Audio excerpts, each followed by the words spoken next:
इस वक्त की बड़ी खबर सामने आ रही है लद्दाख से। जेसीयू सहित सेना के 5 जवान शहीद। T-72 टैंक अभ्यास के दौरान हादसा। लद्दाख के दौलत बेग ओल्डी में हुआ हादसा। नदी पार करके टैंक अभ्यास के दौरान बड़ा हादसा। अचानक नदी का जल स्तर बढ़ गया, जिसकी वजह से पूरा हादसा हुआ है। रक्षा मंत्री राजनाथ सिंह ने भी इस घटना पर दुख जताया है। पूरा देश इस घटना पर दुख जता रहा है। बड़ी घटना हुई है लद्दाख में। जेसीयू सहित सेना के 5 जवान शहीद हो गए हैं।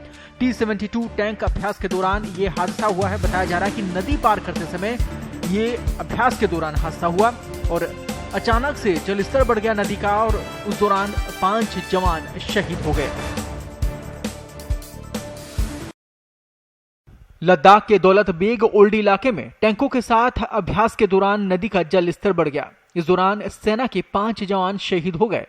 रक्षा अधिकारियों ने बताया कि लद्दाख में टैंक को नदी पार कराया जा रहा था। ये रूटीन एक्सरसाइज थी। इस बीच अचानक नदी में सैलाब आ गया और सेना के 5 जवान शहीद हो गए। इस हादसे में कुछ जवानों के घायल होने की भी सूचना है।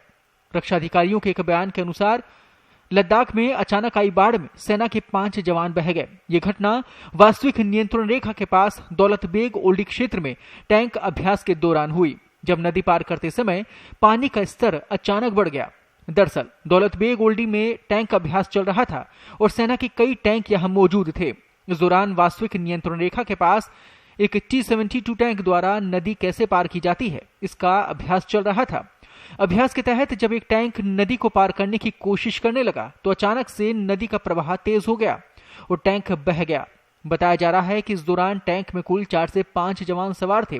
फिलहाल रेस्क्यू किया गया। फिलहाल विस्तृत जो विवरण है उसको लेकर भी जांच चल रही है, प्रतीक्षा भी है। लद्दाख में पिछले साल भी एक दर्दनाक हादसा हुआ था, जब सेना की एक गाड़ी 60 फीट खाई में गिर गई थी। इस हादसे में 9 जवानों की मौत हो गई थी। सेना के काफिले में 5 गाड़ियां शामिल थी, जिसमें 34 जवान सवार थे। इस हादसे में एक जवान घायल भी हुआ था। दरअसल वाहन के ड्राइवर ने गाड़ी पर कंट्रोल खो दिया था, जिससे ट्रक खाई में जा गिरा था।